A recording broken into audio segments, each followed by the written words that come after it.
Alright, well I'm going to make a short video on what I'm calling a super simple solar system.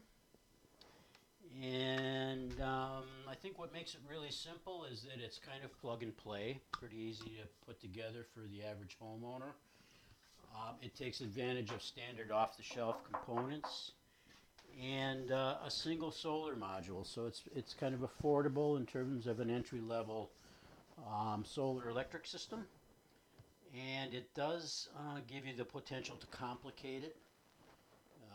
In other words, perhaps back up something within the house in the event of a power outage. But we're talking about a small system. This is a 300 watt module.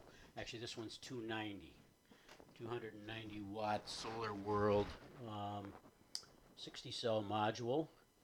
And that's probably the module you're going to get the best price on, not necessarily solar world. But a 60 cell module in the 300 watt range. And like I said, this is a 290. That's kind of the bottom end of what I'd recommend in this application, anywhere up to 310s or whatever. And that's kind of the range where most manufacturers are putting out their basic grid tie module, 60 cell, 300 wattish. And we're going to direct couple that, in other words, wire it directly to the heating elements within a standard 40-gallon electric water heater. So the only other thing we really need is a length of PV wire that has, in this case, MC4 connectors. There's a male and a female on the end of the module, and there's male and female plugs on a length of wire. And we're going to run the electricity from the solar module directly into the tempering tank. This 40-gallon electric water heater is going to be what we call a tempering tank. It'll preheat the water that flows into our conventional fossil fuel powered heater. Before we go any further, let me try and help you understand the way most people's existing water heater works.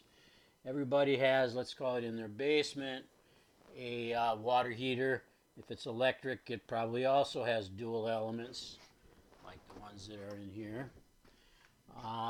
Otherwise, it's gas, right? Okay. So the hot water comes out of the top of this contraption, and the cold water goes in the bottom. Now that I just said it goes in the bottom, and yet I'm drawing it in here on the top. And that's because within the water heater, there's what's called a diffuser tube. It's a drop-down tube with a bunch of holes in the bottom.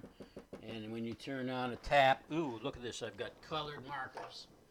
When you turn on a tap, the hot water flows out of the tank from the top of the tank. And you can see all this hot water up at the top. And then as you get down towards the bottom, that's where the cold water is, okay? So down here, the cold water comes in. Whenever you flow water out of your tap, cold water flows in the bottom, and the hot water, being lighter, is stratified to the top of the tank. And when we run the water, we get our hot water.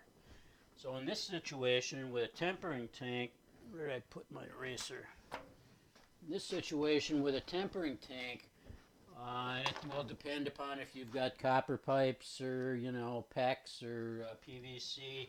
Some pretty simple plumbing. All we're going to do is interrupt the, here's my black marker here. We're going to interrupt the supply line just to bring it in to our tempering tank. So now, when we get water flow, where's my blue? When our cold water comes in here, right, we're going to get our cold water flow in here. This is going to be warmed up. Maybe it'll only be part way to the temperature we desire when we're sitting in the shower, but we're going to have tempered. It'll have tempered water. Now, if you're not using a lot of water and you're away for the day, this might get hot enough that it's simply replacing the hot water that's used. But a British thermal unit is a British thermal unit of heat energy. And a BTU is a BTU regardless of whether you're taking water from, say, 50 degrees Fahrenheit to 80 degrees, a temperature rise of 30 degrees. or a temperature rise from say 80 degrees to 110. That's a 30-degree temperature rise. Either way, it costs the same amount of energy. And so for every bit of warming we do on this, for every BTU we put in here, we're saving that from our energy bill and from our energy consumption. We're saving that energy. So important to note, you really do need a tempering tank. You don't want to replace one of these elements or something like that in your primary water heater. It gives you the storage capacity so the sun can shine during the day. You can come home at night and take a shower. Now, a couple other advantages of this. If you've got a marginally sized water heater, in other words, you've got a bigger family than you thought and you tend to run out of hot water, not going to be so much an issue because you've got the water preheated coming in. You're going to expand the capacity of that water heater essentially. Ditto on a on-demand water heater. They're a tankless water heater, and they're essentially sized on the temperature rise that you're expected to have. In other words, how cold is your water when it comes in? What temperature do you want it to be when it comes out? And the flow rate. So that's how you size them, degree of temperature rise times flow rate. And we're going to be preheating that, so our temperature rise is already, partway there, and the amount of energy that we have to add to it is greatly reduced. And so you actually can get greater flow rate out of a marginally sized on-demand water heater when you temper the water, in this case with solar. So let's get back to a couple things I want to mention in terms of cautionary notes. Most houses should have or do have an expansion tank in line. Somewhere in the system there should be, on the hot water system, an expansion tank that allows for the expansion of the water as it heats. Water that is cold and dense, and then as you heat it up, it expands. That's why it floats to the surface. That's why we stratify. You want to make sure that there is a way for that pressure relief to happen. There is a P&T valve on the top of the heater. By the way, you might want to plumb that out to the side with a pipe and a hose or something so it doesn't spill out onto the top if you ever do manage to trip it. Unlikely. But you do need some way of being able to expand, and most houses have that. I'll just caution you on this, because if you throw in a valve here or there or something, you don't want to isolate a water heater from some source of expansion. The other thing we really should have, and I think it's required in Wisconsin, not on solar systems, but on plumbing in general, is a mixing valve. And essentially what that does is if the water comes out too hot, it takes a little bit of that cold water and mixes it in through a pipe that is, in other words, it's got 3 ports on it: cold water in, hot water in, and the mixed water out. It only adds the cold water if your temperature exceeds whatever setting you've got the mixing valve set at. So that's just an anti-scalding device. Now, of course, that said, I'm recommending, and we'll talk about the thermostat in this water heater in just a second, I'm recommending that you essentially defeat it, so you get the water as hot as you can. A little more of a concern in an on-demand water heater where it passes straight through. In this type of water heater, a tank-style heater, with the tempered water, now hot because you hadn't been around all day and you had a bunch of sun, if it does exceed the temperature that this is set at, you're not going to see anything instantly come out hotter because it's going to be mixing in from the bottom. And it doesn't happen quickly. So it's a diffused kind of a scenario. I'm not real concerned outside of normal concerns with scalding temperatures. But the mixing valve is always a good thing to have. Most homes, I think, are either required to have them or it's recommended. I don't know what the state code is these days. I haven't done solar hot water installations in 15 years or so. But anyways, very simple. Wire this puppy, just plug and play, and we're going into the top of the heater. We're connecting up to the existing lines that are just right in here for you to use, a black one and a red one. And we're going to have 2 leads coming out of the solar panel. negative and a positive. Good to kind of keep that the same. Go with the red for your positive. It just kind of lets you follow down through the thermostat and the breaker. Um, Pretty simple. Cut this in half. Wait, let me mention something about the wire. I did some voltage calcs, some voltage drop calcs, and you don't really want to go out through about more than 50 feet of wire run with a conventional 10 gauge wire that most of this solar stuff comes at. You can do a parallel connection with a MC4 connector and double up your solar cable. Parallel conductors, kind of frowned upon within the industry. Um, you can also, of course, you know, go to a J box on the back of the panels or alongside the panel and go to a larger gauge wire if you have a longer run to sunlight. We want this solar panel to be in the sun, not partially shaded, not shaded at all. I'm going to do a whole nother video on site assessments and site selection and shade analysis if I ever get to that, right? So, um, okay, thermostat. So we wire onto here. This is all pre-wired to both elements. There's a thermostat in the top element along with a circuit breaker. We're not going to hopefully trip that breaker. Actually, you're not going to trip that breaker because we know what the output of the PV module is and it's not going to exceed that. You can bypass this thermostat. What I would recommend you do is simply crank it all the way up. I think it says on here 150 is the max on it, and just crank it up there. I don't think it's ever going to trip. I think you're never going to engage that thermostat. You can bypass it too by just using your multimeter. Actually, jumping between these two leads, I believe, bypasses the thermostat. If you've got a continuity tester, you can beep that out.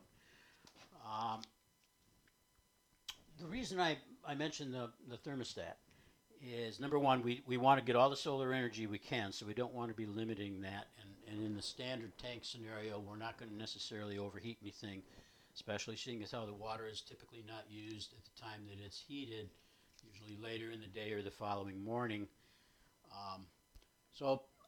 But the other thing is, this thermostat is not DC rated. It's pretty much just a simple snap switch, what they call a snap switch. It's going to click open and close essentially, and it's not rated for DC current, which has a much higher arc potential. So if you run that thermostat down lower and you do occasionally turn the current flow from the PV module on and off with that thermostat, you're probably going to fry the thermostat. That's all that'll happen. And then you'll have to bypass it or figure something else out. I would just not, just recommend cranking it up all the way. I don't think you're going to trip it. Okay, let's see. What else do we have going on here? Oh, the heating elements. The heating elements we're going to replace these with. And like I said, it's not that difficult to replace these. It's got a rubber gasket that use a socket like this and pull it out and screw the new one in. Hook your wires back up. A little bit confusing though. We're pulling 4,500 watt, 240 volt heating elements out of the unit, hang them on the shelf, give them to somebody that might use them, hang on to them for when you sell this thing later, whatever. And we're replacing them with a high density 120 volt, 2,000 watt elements. And we're putting in two of them. They end up wired in parallel. So you might say, why are we using a PV module that has roughly 30 volts maximum power output on a 120 volt 2000 watt heating element? And let me not get too far into Ohm's law, but I'll tell you that I have done the math and I think this is a good match. They're going to be no longer 2000 watt, they're going to be about 100 and a quarter a piece. And they're going to be wired in parallel, so we have about 250. And on bright sunny days with this guy pushing a little above that, and especially if you have a 72 cell module, you're going to get a little bit of extra output, but it's the right, and very inexpensive, by the way. All of these, I think, were at Home Depot or something like that. Apparently they're all Richmond. And these guys were a little better than 10 bucks a piece. I think this guy was on sale for about 300. How much do you typically pay for a PV module? It's probably in the ballpark of, well, under $1 a watt and above 50 cents a watt. You find the deal. You know, if you buy a pallet load, you know, 30 some modules, you can get them pretty cheap. If you just go to your local retailer, if you're lucky enough to have somebody in driving distance that'll sell you a single module, you might be looking at something under 200 bucks, but still a chunk of change. They're really inexpensive these days. That's why solar thermal, in other words, using a solar electric panel to heat, is becoming a little more discussed in the industry. For the longest time, we've always used flat plate collectors with a heat transfer fluid, like a propylene glycol and water solution, or more complicated, if you will, although not really, drain back system. You know, to prevent something from freezing, and you're using heat itself to be moved from the collector to the tempering tank with that propylene glycol solution. And more complicated, this is really simple. Just a couple of wires and an off-the-shelf tank. And again, you might not be warming this water on a typical day to shower temps. You might not hit the 110 with this arrangement, but it's probably one of your best values. You know, like if you said, okay, we're going to beef this up, we're going to add a couple modules, bigger tank, da da da. The complexity of it, and the law of diminishing returns.